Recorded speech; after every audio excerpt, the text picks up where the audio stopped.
দুনিয়ার সব দরবার বন্ধ হয় রাত্রি 12টার আগে। আমার মালিকের দরবারের দরজাগুলি খুলে যায় রাত্রি 12টার পরে। সহিহ বুখারী খুলুন।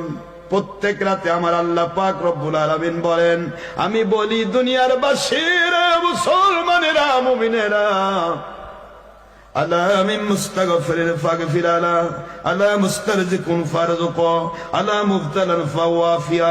এইটা সবে বরাতের হাদিসে আসছে, আলাদা ভাবে আবার প্রতি রাতের জন্য বুখারীতে আসছে। সুবহানাল্লাহ বলেন। আল্লাহর বন্ধু বলেন, আমার আল্লাহ প্রতি রাত যখনই রাত্রি প্রহর হয়ে যায়, শবে বরাতের রাত সূর্য ডোবার পর থেকে শুরু হয় ডাক ফজর পর্যন্ত, আর প্রতি রাত শুরু হয় রাত্রি দ্বিপ্রহর থেকে ফজর পর্যন্ত আল্লাহর ডাক, বান্দারে কে আছো তোমরা, জীবন ভর গুনাহ করেছো, আমার কাছে মাপ পেতে চাও। সবাই ঘুমাই রে, তুমি ঘুমায়ও না, তুমি আমার কাছে দাঁড়িয়ে যাও। আমি আমার রহমতের ফেরেশতাকে দেখাতে চাই, দেখো আমার বান্দাকে সৃষ্টি করতে তোমরা নিষেধ করেছিলে, একে কোন শক্তি দাঁড় করে রাখলো, রাত 12টা পার হয়ে গেল, সবাই তো আরামে ঘুমাচ্ছে রে, এ কেন ঘুমাই না? ও কি চাই বলো ফেরেশতা, কি চাই?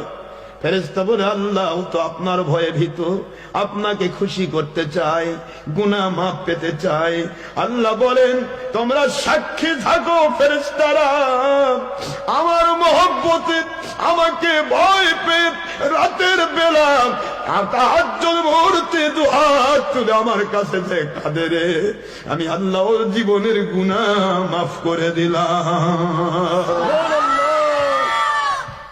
ওর অভাব থাকলে পূরণ করে দেব, ও যদি বিপদে থাকে বিপদ মুক্তি দিয়ে দিব। দুনিয়ার যে কেউ বিপদে ফেলাতে চাক, আমি আল্লাহ ওকে বিপদ মুক্তি দেব। ওমা হুম বিদরিনা বিহি মিন আহাদিন ইল্লা বিইذনিল্লাহ।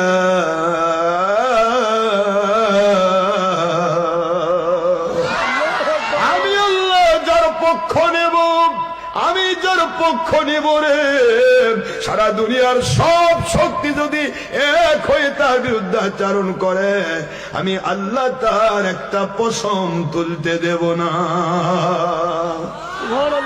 সূরাতুল বাকারা 2 নম্বর সূরা 1 নম্বর পারা শেষে 102 নম্বর আয়াতাংশ 12 নম্বর রুকু, মদিনায় অবতীর্ণ আইন। আল্লাহ বলে দিলেন, আমি যার পক্ষ নেব তার কোন পশম তুলতে দেব না। পক্ষ যদি আল্লাহকে নিতে চান, রাতের বেলা কাঁদুন বাবারা, রাতের বেলা কাঁদুন ফরজ নামাজের পর। আমার মালিক বলে, যারা দুর্বল যারা রাতে দাঁড়াতে পারবে না, রাত্রি দ্বিপ্রহর পর্যন্ত ঘুম জাগতে পারবে না, ওদের জন্য আমি অপরচুনিটি কামস অনলি ওয়ানের লাইফ সুযোগ করে দিলাম।